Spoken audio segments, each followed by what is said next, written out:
Welcome back. So we're going to enter the wonderful world of gimbals. I'm going to show you how to balance one. Why would you even need one? And also some tips and hints. So let's get into it.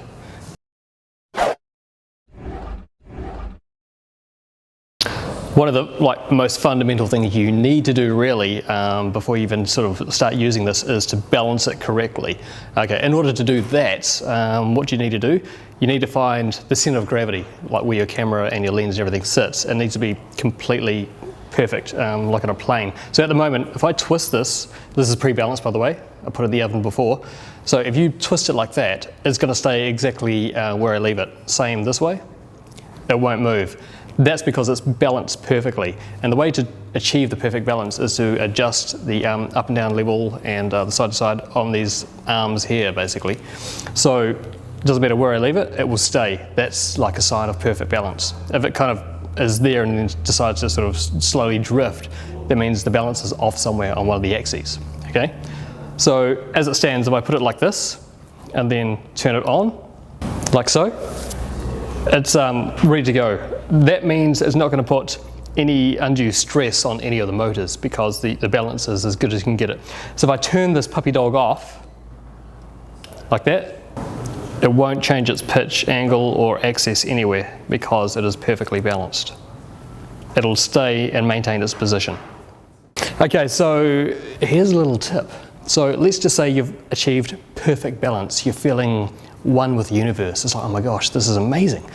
And then you realize you haven't taken the lens cap off. Well, that's going to completely mess up your balance 100%. Even a little bit of plastic will actually put a bit of weight on the front of the lens there, which means you'd have to rebalance the entire gimbal.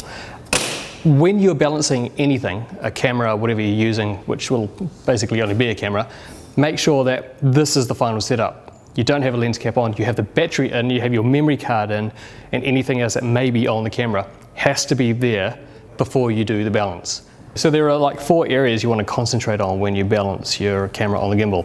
You've got the connection underneath, which holds the camera onto the base plate, so that slides back and forth.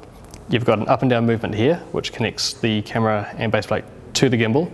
Then you've got sideways here, and then finally on the bottom. So all 4 of these work in conjunction with each other to achieve the perfect balance. So why do you even need a gimbal? Well, how else are you really going to achieve a stabilized shot? You could stand still in one spot and hold your breath, but I mean that's going to get tiring and you might end up in a box. The other reason you want a gimbal is, if I turn this on, you can actually just concentrate on the shot. You don't have to worry about sort of any shake or any movement. Gimbals have changed fundamentally over the last, really few months. This puppy chicken will run you $999, which is really nothing considering the larger gimbals when they first came out were $2,500 to $3,000 for a basic setup. This will also take quite large cameras with longer lenses. Really it's designed for the mirrorless systems, but we have had a 5D on there with a fairly hefty lens, and it managed to sort of still balance that and stabilize within reason, obviously, because of the size of the camera.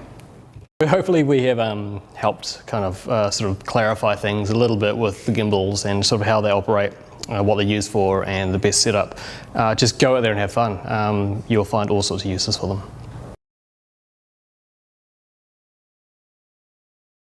Okay, so you've been traveling, you've been to, I don't know, let's say Las Vegas, you come back and your camera is filthy. What do? Well, we've got the solution for you right here.